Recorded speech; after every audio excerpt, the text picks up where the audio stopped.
From downtown to the counties, time now for the top 7 at 7, where we bring you the 7 stories making the biggest impact in your communities tonight. A life sentence with all but 80 years suspended. I'm Jeff Hager in Bel Air, where a former Joppatown High School student has been sentenced in the murder of one of his classmates. Jalen Prince was just 16 years old when he gunned down a 15-year-old classmate in a Joppatown High School bathroom in a dispute over a girl. Harford County State's Attorney Allison Healy told the judge that Prince had repeatedly cursed, threatened, and assaulted students and administrators leading up to the crime and since then, as he was being housed at the Charles Hickey School. And he's shown little remorse. The biggest thing for me in the defendant's statements was that he is sorry for the events that transpired that day. He still is not taking accountability for his actions on that day. Through victim impact statements, 15-year-old Warren Grant's friends and family members said there was no excuse for what happened, and he was far more than a statistic or tragic headline. In Bel Air, Jeff Hager, WMAR 2 News. I'm Jack Watson in Annapolis, where city leaders here voted to curtail how many short-term rentals can be on city blocks like this. At Monday night's Annapolis City Council meeting, Alderman Harry Huntley's effort succeeded. A bill says no more than 10% of a given block face will be for short-term rentals. A lottery system to get licensed intends to help them get down to that 10% number. An August report showed while short-term rentals do contribute to the city's economy, and while there are over 500 short-term rental units advertised at a given time, a little over half are actually licensed by the city. Some, including Huntley's opponent, Tom Creek, say to prioritize enforcing current regulations. Huntley says, though enforcement needs to improve, too many short-term rentals are already legally operating. And we needed that because short-term rentals can be part of our community, but they can't be all of our community, or we won't have a community. Folks renting for Naval Academy graduation or the spring and fall boat shows are exempt from the new bill. In Annapolis, Jack Watson, WMAR 2 News. I'm Mallory Sofaste in Sparks. As the government shutdown drags on, thousands of federal workers in Maryland are trying to figure out how to get by without a paycheck. Banks and creditors have some relief options, but you have to ask, and you want to do it before you fall behind. Hopefully down the road I will get paid. Like I said, it could be a month. I just make sacrifices. This Social Security Administration employee asked to remain anonymous due to concerns about losing his job. He said he received a paycheck last Friday, but that could be the last for a while. If this continues, yes, it'd be zeros going forward. You do have a few options, right? Jonathan Pearlstein, managing director at Blue Pearl Wealth Management, has several clients impacted by the shutdown. He hopes many already have a financial cushion, but if you don't, start with the basics. It's first examining all your expenses and then looking at what's essential and what's not, cutting whatever is not essential. Next, prioritize upcoming bills. What do I have to pay? And paying the bare minimum so that you can get through this situation. Focus on your main living expenses, but don't default on loans or debt. If you desperately need cash, federal workers may be able to borrow from their Thrift Savings Plan, or TSP. The state is offering a $700 no-interest loan if the shutdown lasts past October 15th, and furloughed workers qualify for unemployment insurance. Mallory Sofaste, WMAR 2 News. I'm Cara Burnett at the House of Ruth in Baltimore, where they're getting ready to stock the shelves and fill the house. I was physically allergic to coming home.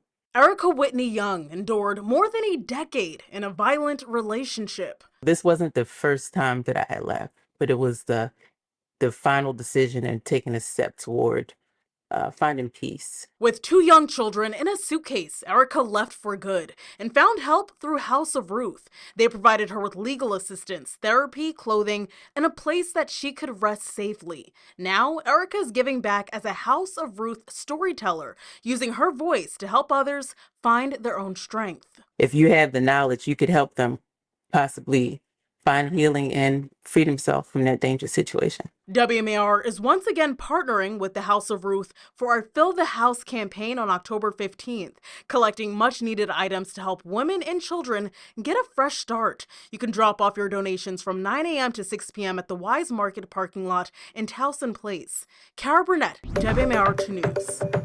I'm Blair Sable in Glen Burnie. We're here at KCW's 5th annual Cookout for a Cause, where these volunteers are spending their lunchtime making a big difference for victims of domestic violence. For every flip of a burger, it's another dollar raised in the fight against intimate partner violence. The business is raising money for House of Ruth Maryland, which is leading the fight against what, on average, affects an estimated 10 million people every year.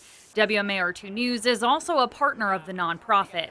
October is Domestic Violence Awareness Month, and for KCW Engineering CFO Melissa Walker, it's a personal one. I found myself in a relationship that was abusive in many ways that didn't look like bruises. And so it's important to me now as a leader in the community to be able to say, this is what happened, and with resources in the community, you can get help. Every dollar raised at today's event will be presented to House of Ruth at our Fill the House event tomorrow. We'll see you there. In Glen Burnie, Blair Sable, WMAR2 News. It's been a tough 2-week stretch for the Maryland Terrapins football team. They've lost back-to-back conference games at home by a combined 7 points. But we heard from head coach Mike Locksley. Yes, he's frustrated, but he's also optimistic because he believes this group is different than any team he's coached before. Saturday's 34-31 loss against the Nebraska Cornhuskers is a tough pill to swallow, especially for a team that is so young. But Locksley likens this stretch of games to the 2020 team and believes they'll grow from the past 2 losses. I think the big thing for us is we just got to endure.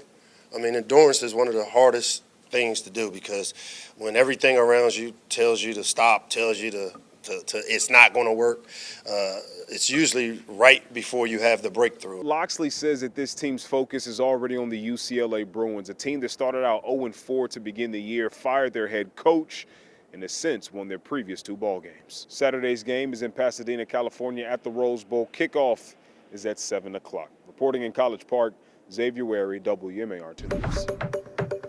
I'm Christy Harper in Towson. Artist David Knopp elevates the humble medium of plywood into beautiful functional sculpture, evoking the motion found in nature. He gave us an inside look at his unique process. David Knopp found a book on modern furniture building and decided to try it out. Building off his hobby of woodworking, he trims, sands, and varnishes his pieces into works of functional art, making things like lamps, coffee tables, and sideboards. Knopp says he loves creating motion using the strata he finds in the plywood he uses. His pieces have shown at the BMA and will soon show at the X Factory in Pittsburgh. In his long career, he says his work shows it is possible to love what you do. Just an escape. It was a freedom to be able to create. And I think sometimes that's an attraction to people when they see me, especially on social media. They probably say, oh, you know, this guy's an older guy and self-trained, and look what he can do, you know. I think people get inspired, so that's good. In Towson, Christy Harper, WMAR2 News.